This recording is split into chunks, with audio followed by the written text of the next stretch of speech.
Welcome to See New York, episode number 6. We're here in downtown Brooklyn, which I'm going to entitle this JayZ's, Michael Jackson's, and Bo Diddley's downtown Brooklyn. So please like, share, and subscribe. Our channel, and please continue your support.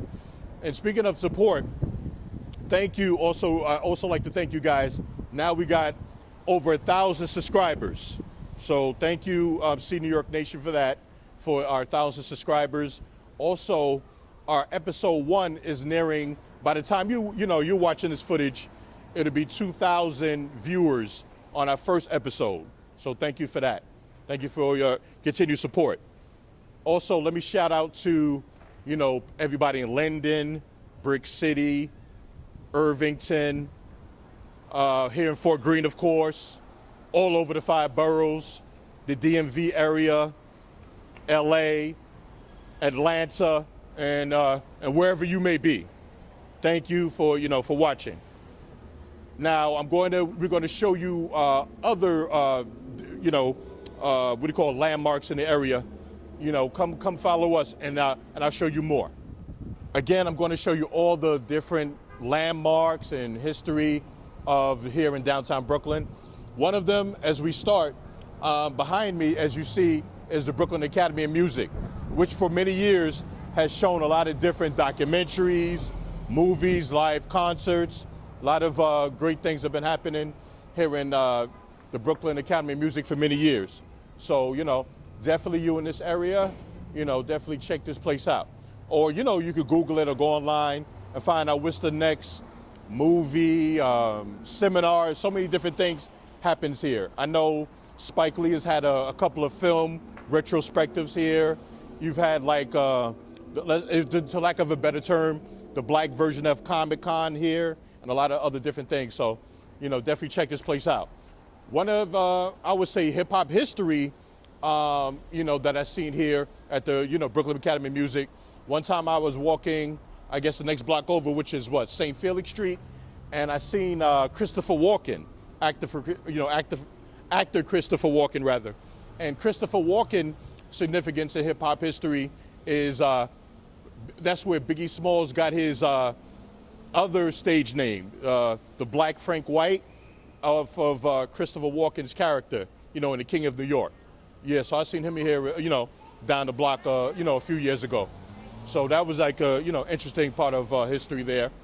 Also here, I would say the second Saturday of every November is the New York City Marathon. So, like, if you're in the area, this is a great place to see all the runners run, before, of course, they get down to Central Park and being crowned the winner of the New York City Marathon. So this is like one of the great places right here along Lafayette Avenue, to see, the race and the New York City Marathon and stuff. And again, that's like every first Saturday of the month, every first Saturday of November, rather, you'll get the chance to see the run. Okay, behind me, if you are a JayZ fan, you would be familiar with this building here. If not, this address figured prominently in JayZ's and Alicia Keys' Empire State of Mind song. When JayZ rapped, my stash house, 560 State Street, right behind me. That's where JayZ, used to rest his head. And if you wanted to see more of JayZ reliving this address that he used to live at, go to JayZ Visits 560 State Street on YouTube. And JayZ will go, walk up the stairs and show you the place that he actually rests his head behind here. Also at this address here, I remember going to a party here back in the days. So this building has a lot of history. Also, I'm aware that, and all you YouTube fans and digital fans, also another guy familiar who used to live here, I'm aware, Lord Jamal of Brand Nubian fame and of Yada Amin Godcast rather, and he's on a lot of Vlad TV, giving his opinions on the events of the day. Lord Jamal as well used to rest his head here. So next time you come by, take a picture, put it on your Instagram, a place where, your boy JayZ used to rest his head at. Okay, see New York fans, I almost forgot, but good thing I remembered.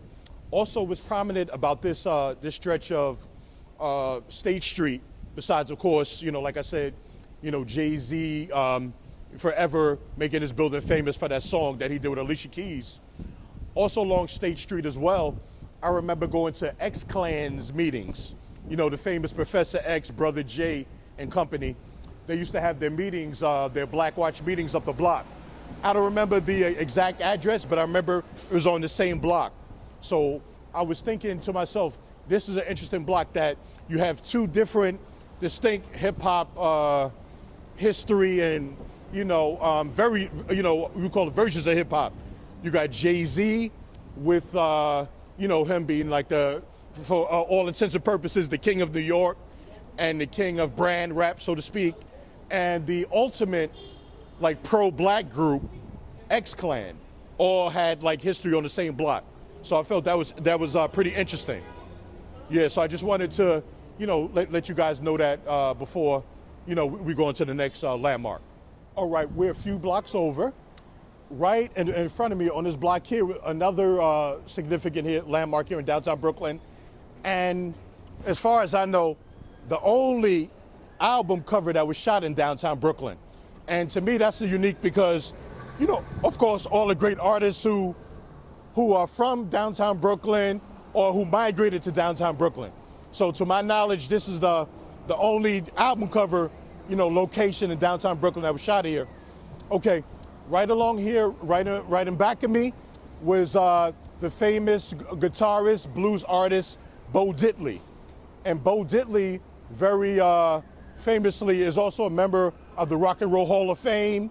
And I also was, and another thing significant about Bo Diddley was like, I would say a big influence in a lot of like the British bands, your Rolling Stones, your Who's, your, you name them. That a lot of the Rolling Stones, the Who, the Beatles, a lot of them got a lot of their influence, their style of playing and different things from a lot of the blues artists like Bo Diddley, and right in front of this location in 1960, a lot of things are going on. In 1960, Have Guitar Will Travel was shot right in front of this building.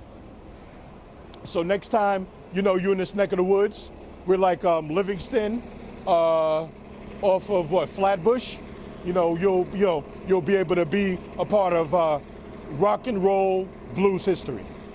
Oh, let me also give a shout out to Bob Egan of the Pop Culture New York City, the ultimate location finder. Bob Egan is where I get a lot of my information on different things that I need to find out where different things happened in New York back in the days.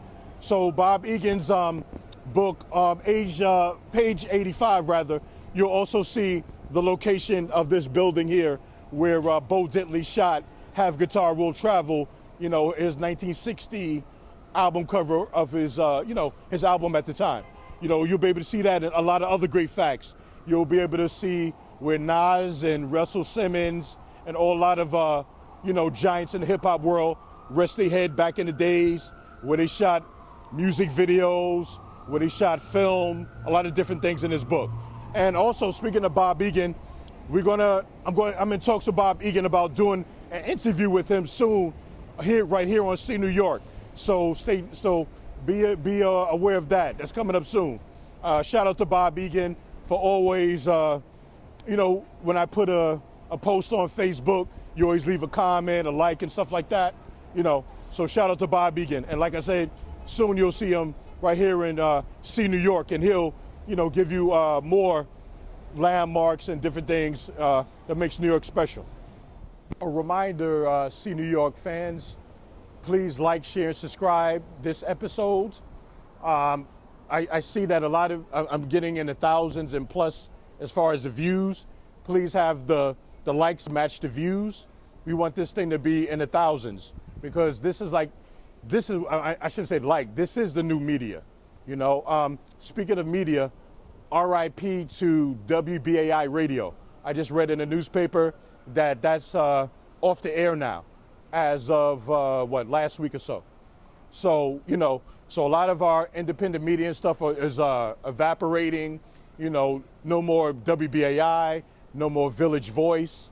I'm aware of the Chicago Defender, that's been around for hundreds of years in Chicago, that's no longer in print. So please support the independent media. And and shout out to YouTube. Speaking of independent media, the platform that I'm on right now, for letting us have this, letting our visions and our, creativity, being shown throughout the world. So shout out to YouTube for that. Okay. All right. So like I say, please, I want those. I'm getting my choke no joke on a little bit, but please let the views match the likes. We want the likes going up too. Because we have a lot of different things going on. Like I was telling you before, Bob Egan, a very prominent pop culture tour guide, author, and I'm in touch with a lot of publicists. So we got a lot of things coming up. A lot of, hip hop stories, things I've experienced, people have told me, that's coming up. So we got a lot of exciting things for you.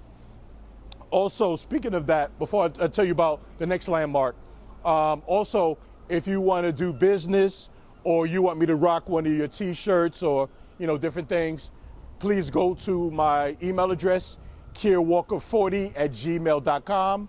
That's kierwalker40@gmail.com to, like I said, for me to rock your t-shirts or to do business. Okay. Right behind me, speaking of landmarks and different things in Brooklyn, as they would say, the king of pop even, made his impact here in downtown Brooklyn. The king of pop famously did his Bad video. He shot it in the 1980s back here. So that's very prominent here. Also, since me and Kier can't go downstairs, once you on the G or the A train platform of Hoyt and Skimmerhorn Street subway station, the platform that's empty, that's where they usually film music videos and movies and stuff like that. So over there where you can't stand, that's the platform where they usually do all their shoots and stuff like that. Also, so many other prominent TV shows, Google it and you'll see a whole plethora of different things that have been shot, movies, TV shows and stuff like that.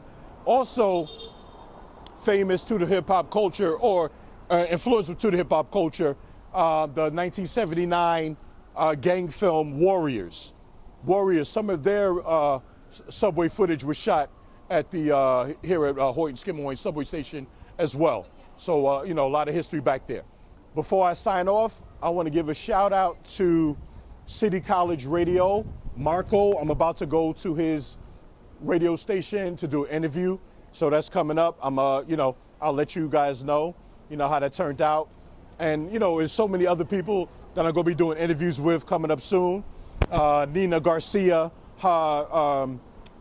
Caliente, Coco Caliente, rather, platform on YouTube. Speaking of that, please subscribe to Nina Garcia's channel. That's coming up soon, too. Also, I will be remiss in memoriam. Let me RIPs to Bushwick Bill. And speaking of, like I say, everything comes back to Brooklyn. Even though Bushwick Bill, very prominent in Houston, but being a part of the Ghetto Boys and stuff like that, Bushwick Bill, he got his name Bushwick from actually being from the Bushwick section of Brooklyn. You know what I'm saying? So, and I got a chance to interview him back in the day. So, RIP Bushwick Bill, RIP Shorty from the Lynch Mob. I'm going to talk about that, one day when I do stories. To me, the Lynch Mob was like the LA Public Enemy. They gave a lot of pro-black messages out there. So shout out to, what do you call it? RIPs to their families. Also recently passed Diana Carroll. Also passing was the dancehall reggae's Louis Rankin. RIP to everybody who passed. Okay, thank you for, going on our journey, to downtown Brooklyn, and there's going to be more things we're going to be shooting and showing you soon.